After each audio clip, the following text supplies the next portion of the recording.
Shalom, berjumpa lagi dalam renungan kita pada saat ini. Renungan kita akan terima dari Amsal 3 ayat 30 yang demikian sabdanya. Janganlah bertengkar tidak semena-mena dengan seseorang, jikalau ia tidak berbuat jahat kepadamu. Yang berbahagia ialah setiap orang yang mendengarkan firman Tuhan dan yang melakukan di dalam kehidupannya. Tema kita kali ini, janganlah bertengkar. Ibu, bapak, saudara yang dikasihi Tuhan, ketika anak-anak kecil berebut mainan, kadangkala bisa bertengkar. Kalau kalah biasanya nangis. Nangis ya, itu hal yang wajar memang ketika anak kecil belum tahu milik siapa dan seterusnya, hanya pengennya ini milikku walaupun bukan miliknya sebenarnya.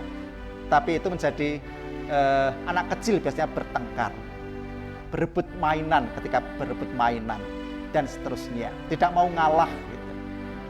Nah, kehidupan kita bersama-sama melalui Amsal ini diajak jangan suka bertengkar, apalagi dengan semena-mena dengan seseorang, dengan sesama kita, dengan orang lain, kalau tidak menjahati kita.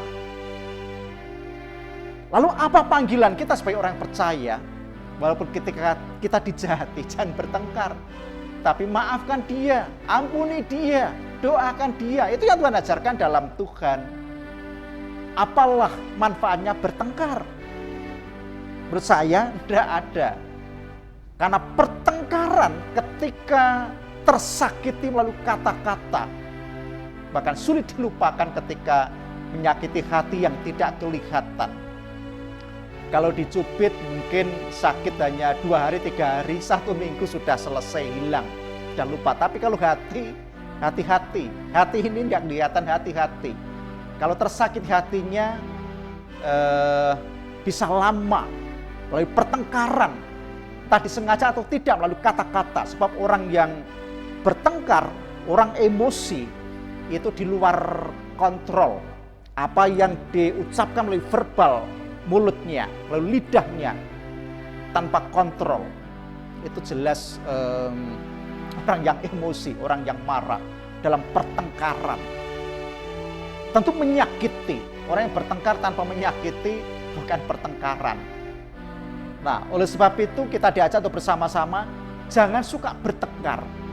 Kalau kita bertengkar berarti artinya kita masih anak-anak yang belum mengerti, belum memahami, belum sadar dirinya sudah dewasa. Lalu sebab itu mari kita diajak untuk bersama-sama, kalau bisa hindari pertengkaran. Kalaupun sampai terpaksa bertengkar, ya segera selesaikan supaya tidak menjadi tidak mengganggu dalam kehidupan kita, sehingga kita boleh terus percaya supaya tidak terhambat doa-doa kita di dalam Tuhan. Pastikan kita hidup dalam kasih Tuhan. Amin. Mari kita berdoa. Terima kasih Tuhan, ajaran yang Tuhan ajarkan pada kami, sehingga kami biarlah tidak mudah untuk bertengkar atau tidak suka bertengkar. Mampukan kehidupan kami bersama-sama bahwa menyadari setiap orang yang penuh cacat celah di depan Tuhan. Mampukan kami semua untuk hidup saling mengasihi satu sama lain. Ampuni ya Tuhan dosa dan kesalahan kami.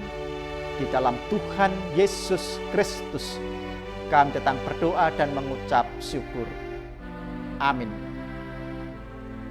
Salam sehat selalu, tetap semangat, sampai jumpa, Tuhan Yesus memberkati. Kami